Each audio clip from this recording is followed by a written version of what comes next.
Shanghai, as the Vancouver Canucks held their first practice in Shanghai before their exhibition game with the Los Angeles Kings. A dense fog settled over the ice.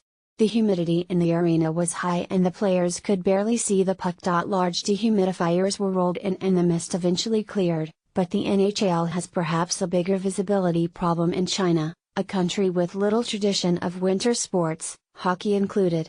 The league is hoping to turn that around with a major push in the country, beginning with its first 2 preseason games between the Canucks and Kings in Shanghai and Beijing this week. The timing couldn't be better for the NHL. With Beijing set to host the 2022 Winter Olympics, the government is putting a massive emphasis on developing winter sports.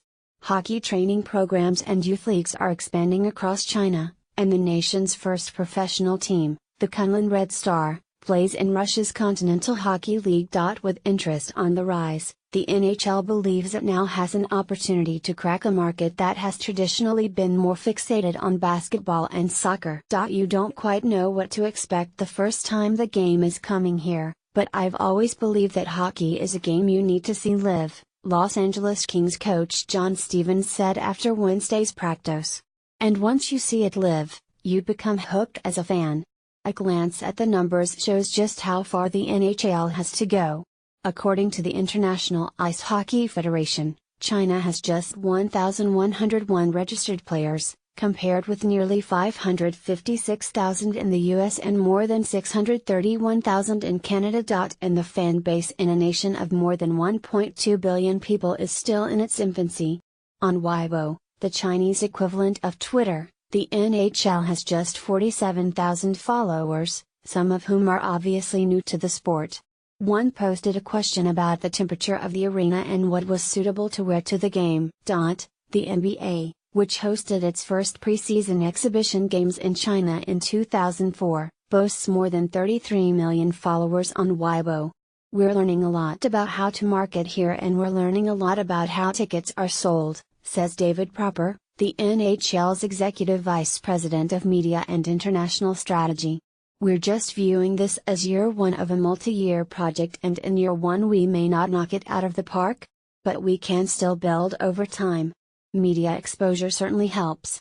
State broadcaster CCTV now televises 5 games per week to Chinese audiences, and the internet giant Tencent streams 14 games per week on its digital platforms, including the Stanley Cup playoffs. The NHL also has an influential partner on the ground in Zhou Yunjie, the billionaire founder of a Chinese drinks packaging company who has devoted significant time and resources to building the game he fell in love with as a youth in Beijing. Zhou's company, ORG Packaging, is the presenting partner for this week's exhibition games. Hockey was actually quite common in northern China back in the 60s and 70s, so there is a foundation among the kids in those areas, Zhou told the Associated Press at his company's newly opened hockey training base in a Beijing suburb, which includes a fully stocked gym, physical therapy room and a hotel for players attending training camps. Zhou said China's hockey revival should focus on both universities and a professional league, using the North American, Northern European and Russian systems as models. It will take time before ice hockey really becomes like a religion with young people as it is in the West, he said. But ice hockey will definitely catch on with lots of kids. One thing that will certainly help is developing a homegrown star similar to Yao Ming in basketball and Li Na in tennis. There are promising signs on this front, too. Song Anong became the first China-born player to be drafted in the NHL 2 years ago, selected by the New York Islanders. The 20-year-old Song has committed to play at Cornell this season. On Monday, the Vancouver Canucks signed 21-year-old Sun Zhekao to an amateur tryout contract to serve as the team's third goaltender for the China preseason games. He's working with our goalie coach, Vancouver coach Travis Green said. He liked how quick Sun was, how competitive he was.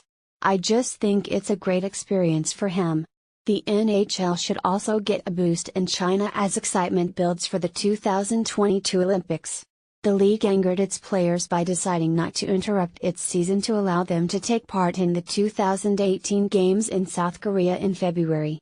That stance may change for 2022 and the much larger Chinese market. To some, skipping the Pyeongchang Olympics is a missed opportunity to gain a bigger foothold in China. With 2022 coming up, winter sports are taking the leading focus of all sports in China right now, more so than football, said Mark Dreyer, founder of the China Sports Insider website. They'll be promoting the Korea Olympics more. The